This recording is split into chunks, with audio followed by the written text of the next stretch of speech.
మళ్ళీ తర్వాత చేస్తా ఉన్నాను. కొంచెం నాకు డిఫరెన్స్ ఏం కనిపించిందంటే కాన్ఫిడెన్స్ పెరిగింది. ఆహ్, మాట్లాడడం క్లియర్‌గా మాట్లాడుతున్నాననిపించింది. ఈ రోజున ఆఫీస్‌లో మామూలుగా ఒక సెషన్ కండక్ట్ చేసినప్పుడు నాకు మాటలు తడబడలేదు. హ్మ్. యూజువల్‌గా ఏంటంటే యాహ్! అదయ్యేది. ఆ యాహ్! టైంలో నాకు చాలా లో ఫీల్ అనిపిచ్చేది. యాహ్! స్టక్ అయిపోయేవసలు. వర్డ్స్ వచ్చేవే గావు. యాహ్! అట్లాంటిది ఈరోజు ఫ్రీ ఫ్లోగా వచ్చాయి. యాహ్! ఆహ్, సో, ఈసారి గూడా ఎట్లా అవుతదో అనుకున్నాను. అంటే నా జాబ్ ఏంటంటే యూజువల్లీ ఆహ్, అది హెచ్ఆర్ ప్రొఫెషన్ సార్. సో, చేయాల్సొస్తుంది. చేస్తాను ఒక్కొక్కసారి ఏంటంటే నేనెంత ప్రిపేర్డ్‌గా వెళ్ళినా కూడా నేను అనుకున్నట్టుగా ఎప్పుడు నేను ప్రాపర్‌గా అవ్వదు. కానీ హ్మ్. ఈసారి అసలు ఏం ప్రిపరేషన్ లేకుండా ఎళ్ళాను. యాహ్! ఫ్రీ ఫ్లోగా వచ్చాయి. నేను వైబ్రేషన్స్ యాహ్! అవన్నీ అనిపిచ్చాయి మీరు లా ఆఫ్ యాక్చువల్లీ. అట్రాక్షన్ చేయలేదు ఇప్పటి వరకు. లా ఆఫ్ అట్రాక్షన్ లాగా రాలా. ఎనర్జీని జస్ట్ ఎనర్గైజ్ చేసుకున్నారు అంతే. ఓకే. సో, మీరు ఓకే. ఎక్కడైతే ఎనర్జీ తక్కువగా ఉందో దాన్ని ఎనర్గైజ్ చేసుకునేసరికి ఆ ఫీల్డ్‌లో దాని ప్రతాపం చూపిస్తుంది అంతే. ఓహ్! ఓకే. అసలు. అది అది ఎవరి వల్ల కాదమ్మా అది. అది మీరు అది చిన్న సమస్య అయితే కాదు. ఫస్టు ఒకటి చెప్తా వినండి. మనం ఎట్లాంటి సమస్యొచ్చినా ఫస్టు ఒక బెస్ట్ హాబిట్ ఒకటుంటుంది. Best attitude. బెస్ట్ యాటిట్యూడ్ అన్నమాట. దీన్ని మించిన యాటిట్యూడ్ ఈ ప్రపంచంలో దేనికి ఉండదు. చాలా డిఫరెంట్‌గా కొత్తగా ఉన్నాయి సార్ కాన్సెప్ట్ అసలు. ఆ! మీరు చెప్తుంటేనే నాకు చాలా ఈజీ అనిపిస్తుంది. యాహ్! అంటే ఓకే. ఆహ్, ఒకలాంటి ఈజీనెస్ స్టార్ట్ అవుతుంది నాకు యాహ్! చెప్తుంటేనే. యాహ్! ఓకే. ట్రై అందుకనే చేస్తాను సార్. అంటే నాకు చాలా కొత్తగా ఉంది. ఫస్ట్ టైమ్ వింటున్నా నేను. అంత ఈజీగా వచ్చేస్తుందా చేంజ్? అంత ఈజీ. ఆ! ఎఫ్ఆర్ఎస్ అంటే ఏంటంటే ఒక అఫర్మేషన్‌కి ఫ్రీక్వెన్సీ ఉంటుంది. ఓకే.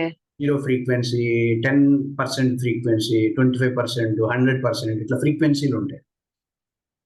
మనం ఓకే. ప్రతి మాటకి ఫ్రీక్వెన్సీ ఉంటుంది. ఓకే.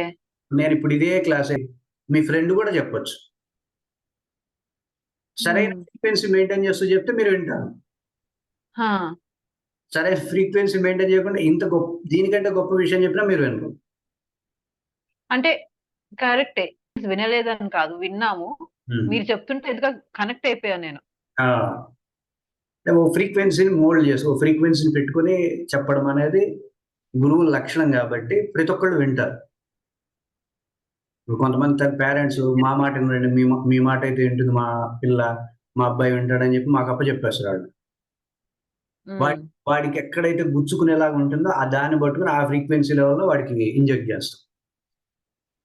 వాడి లైఫ్‌లో ఓకే. తగ్గుతుందన్నమాట. అది మ్యాటర్ అక్కడ. పూర్ణమదః పూర్ణమిదం పూర్ణాత్ పూర్ణముదచ్యతే. పూర్ణస్య పూర్ణమాదాయ పూర్ణమేవ అవశిష్యతే. కంప్లీట్‌నెస్ నుండే కంప్లీట్‌నెస్ వస్తుంది. ముందు ఎనర్గైజ్ అవ్వాలి. ముందు ఎనర్జీస్ వైపు నుండి ఎనర్గైజ్ అవ్వాలి. ఆ తర్వాత ఈ లా ఆఫ్ అట్రాక్షన్ మెథడ్ ద్వారా, ఈ ఎఫ్ఆర్ఎస్ మెథడ్ ద్వారా మనం అనుకున్నట్టుగా బయట గూడా ఉండాలి.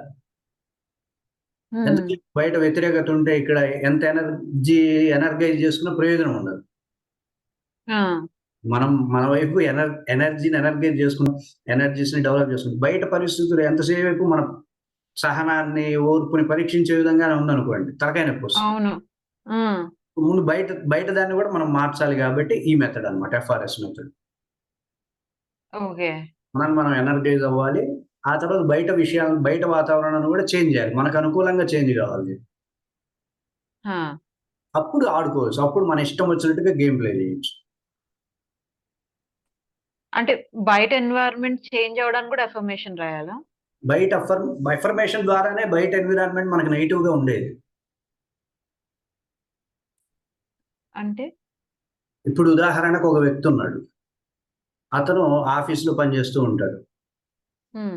ఏమనుకుంటాడంటే అందరూ దొంగెదవలే, ఎవ్వరు నమ్మకస్తులుండరు, ఎవరు నమ్మకంగా ఉండరు, అందరూ అబద్ధాలే చెప్తుంటారు. ఇట్లాంటి అఫర్మేషన్స్ రొటేట్ చేసుకుంటున్న వ్యక్తికి చుట్టుపక్కల అందరూ నిజాయితీ పరులున్నా ప్రశాంతంగా ఉండలేడు. హ్మ్. అవునా గదా! వాళ్ళని నమ్మలేడు.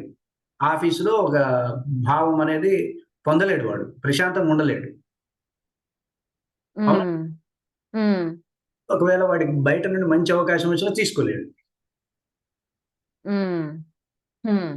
సో, మనం అందరం గూడా బయట ఉన్నదాన్ని ఉన్నట్టుగా తీసుకోము. హ్మ్. నన్ను గతంలో ఒకడు మోసం చేశాడనుకోండి. హ్మ్.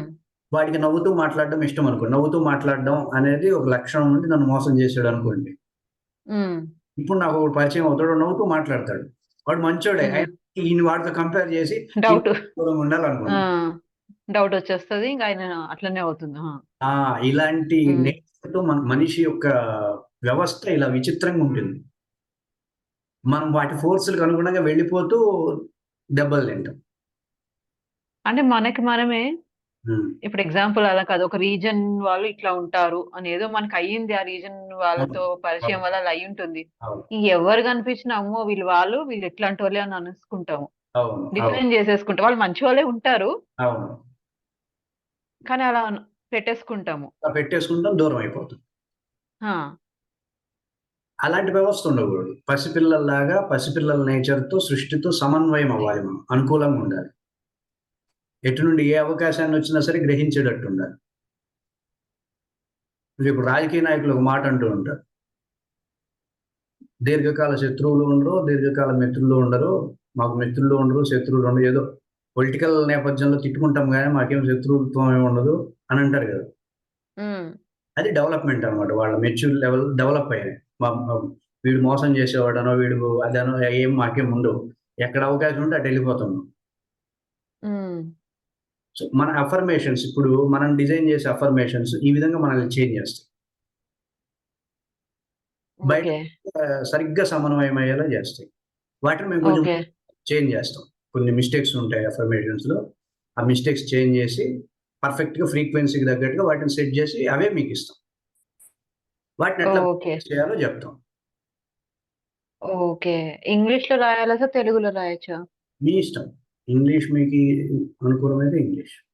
ఇంక వేరే మెడిటేషన్ అట్లా చేసుకోవచ్చా సార్? అది గూడా స్టాప్ చేయాలా? ఇప్పుడు ఇది మెడిటేషన్ కిందకే వస్తుంది. ఇప్పుడు లా ఆఫ్ అట్రాక్షన్‌ది. ఆ! సో, ఇంకా లాఫ్ అన్నీ ఏమి చేయకుండా దీనిపైనే అంతే. పెట్టాలి. యాహ్! ఓకే. ఉంటుంది. ఓకే. Thank you sir.